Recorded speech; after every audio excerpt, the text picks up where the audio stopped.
जय श्री महाकाली भक्तों, जय बाबा महाकाल भक्तों। स्वागत है आप सभी का आज हमारे एक और विशेष वीडियो में। भक्तों, आज जिस विषय पर हम चर्चा करने वाले हैं वो विषय माता के भक्तों के लिए बहुत ही ज़्यादा आवश्यक है। कई बार मेरे पास कई बच्चों के कमेंट आते हैं कि गुरुदेव, हम नित्य माता की पूजा करते हैं, नित्य माता की सेवा करते हैं, उन्हें भोग देते हैं, फिर भी हमारे जीवन में दुख क्यों है? हमें माता के अनुभव क्यों नहीं होते? क्या हमारी पूजा में कोई चूक है या कोई और समस्या है? कृपया हमें बताइए। तो हाँ भक्तों, अगर आप नित्य माता की पूजा पाठ करते हैं फिर भी अगर आपके जीवन में दुख है, आपको माता के अनुभव नहीं होते, आपको आसपास शक्तियों का पहरा नहीं दिखता, तो इसका अर्थ यही है कि आपकी पूजा में चूक है। और अब क्या चूक है आपकी पूजा में? तो मैं आपको बता दूं कि देखिए, शक्तियों में क्या होता है, शक्तियाँ हमेशा जोड़े से चलती हैं। इसी प्रकार जो माँ है, चाहे वो दुर्गा माता हो, काली माता हो, चामुंडा माता हो, चावंडा माता हो, कोई भी देवी हो, सभी देवियाँ एक ही है। कोई भी देवी हो, अगर आप इनकी पूजा करते हैं और इनके साथ कुछ ऐसी शक्तियों की पूजा नहीं करते जो इनके साथ चलती हैं, तो आपको अनुभव नहीं होंगे, क्योंकि आपकी पूजा ही अधूरी है। देखिए, मैं ये नहीं कहता कि आप इन माता के साथ जो शक्तियाँ चलती हैं, अगर आप उनकी पूजा नहीं करोगे तो कोई बड़ा विघ्न हो जाएगा आपके जीवन में या कोई ज़्यादा बड़ी समस्या आ जाएगी, ऐसा नहीं है। लेकिन अगर सुख शांति आपको चाहिए और माता की ज़्यादा से ज़्यादा कृपा चाहिए तो आपको ज़रूर इन देवी देवताओं की पूजा माता के साथ करना चाहिए। अगर ज़्यादा कुछ नहीं तो आप इनकी एक एक प्रतिमा ही घर पर रखें, और कुछ नहीं तो इनको थोड़ा धूप ही दें। देखिए, सबसे पहले चाहे किसी भी देवी की आप पूजा करें, माता के पुत्र हैं गजानन जी महाराज, जो विघ्नहर्ता है। अगर आप माता के साथ इनकी पूजा नहीं करेंगे तो जीवन में आपके विघ्नों का नाश कभी नहीं हो पाएगा, क्योंकि माता केवल एक रानी है। माता कभी स्वयं कोई कार्य नहीं करती। माता के जो साथ चलते हैं वो कार्य करते हैं, क्योंकि उन्हें पता है कि इस भक्त का विश्वास हमारी माँ पर है, और अगर हम इसका कार्य नहीं करेंगे तो इसका विश्वास माँ से उठ जाएगा। तो इसलिए वो हमारा कार्य करते हैं। इसलिए जब भी आपको माता की पूजा करें तो उससे पहले चाहे एक धूप, चाहे थोड़ा सा कुछ भी गजानन जी महाराज के नाम का जरूर चढ़ाएं, उनकी पूजा अवश्य करें। दूसरा, माता के जो बिल्कुल साथ चलते हैं वो है भैरव। अब देखिए, भैरव हर देवी के साथ अलग भैरव होते हैं। काली के साथ काल भैरव होते हैं, चामुंडा माता के साथ बटुक भैरव होते हैं। इसी प्रकार 52 भैरव हर देवी के साथ अलग अलग शक्तिपीठों में विराजमान है।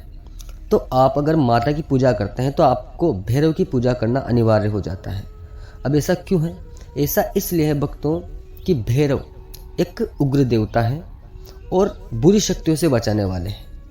अगर आप माता की पूजा करते हैं और साथ में भैरव की पूजा करेंगे तो भैरव आपको बुरी शक्तियों से बचाएंगे। अब वो आपको अगर बुरी शक्तियों से बचाएंगे, इसका अर्थ ये है कि माता के साथ अगर आप उनका पूजा पाठ, उनका ध्यान करते हैं, तो जैसे ही आपके घर पर कोई नकारात्मक शक्ति आने वाली होती है तो भैरव ही वो ऊर्जा है जो उस नकारात्मक शक्ति को भगाने में सक्षम है। उस नकारात्मक शक्ति को भैरव ही भगाएंगे। वैसे तो देखिए, माता की पूजा जिस घर में होती है वहाँ ओरा ही इतना जटिल बन जाता है कि छोटी मोटी शक्तियों की इतनी हिम्मत नहीं होती कि वो आपके घर की तरफ देख भी लें। लेकिन फिर भी अगर आप काल भैरव की साथ में पूजा करते हैं तो ज़्यादा उचित है, क्योंकि मेरा मानना है भक्तों कि जिस भी शक्ति के साथ जो शक्ति चलती है उसे हमेशा साथ लेकर चलना चाहिए। उसके बाद एक शक्ति आती है बाबा श्री वीर हनुमान। माता की पूजा पाठ करने वाले व्यक्तियों को हनुमान जी महाराज की पूजा करना भी जरूरी है। अब ऐसा क्यों है? ऐसा इसलिए है कि हनुमान जी महाराज आपको भक्ति देने वाले हैं। जिस प्रकार श्री वीर हनुमान जी श्री राम की भक्ति में बैठे हैं, कितनी सुंदरतया वो भक्ति करते हैं, राम की अनन्य भक्त हैं वो श्री राम के।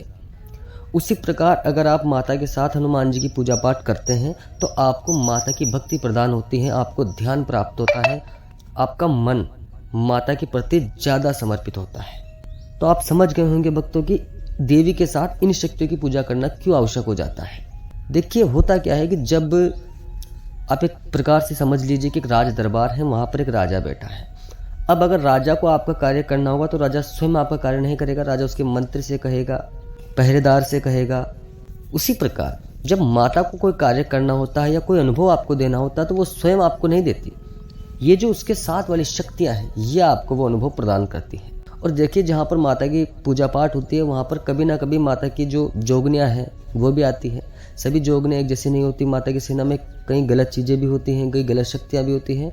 तो अगर आप साथ में हनुमान जी, क्षेत्रपाल जी, गजानन जी इनको लेकर चलेंगे तो उन शक्तियों से आपका बचाव होगा, क्योंकि माता के लिए तो सभी प्यारे हैं। जिस प्रकार आप माता के भगत हैं उस प्रकार वो भी माता की भगत ही है।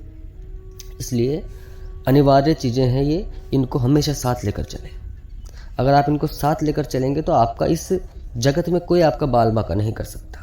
आप ये ना सोचिए कि ये काली माता के भक्तों के लिए हैं या दुर्गा माता के भक्तों के लिए है। चाहे किसी भी देवी की आप पूजा करें, चाहे आपकी कुल देवी हो, उसकी भी अगर आप पूजा करें तो इन शक्तियों की पूजा करें, क्योंकि ये उसके साथ ही चलती हैं। सभी देवी रूप शक्तियों के साथ ही शक्तियाँ चलती हैं। आशा करता हूँ भक्तों आपको मेरी जानकारी समझ आई होगी। फिर भी कोई समस्या लगे तो आप मुझे कमेंट में पूछ सकते हैं, क्योंकि हम आपके हर सवाल का जवाब देते हैं। जय श्री महाकाली, जय महाकाल, ओम नमः शिवाय, हर हर महादेव।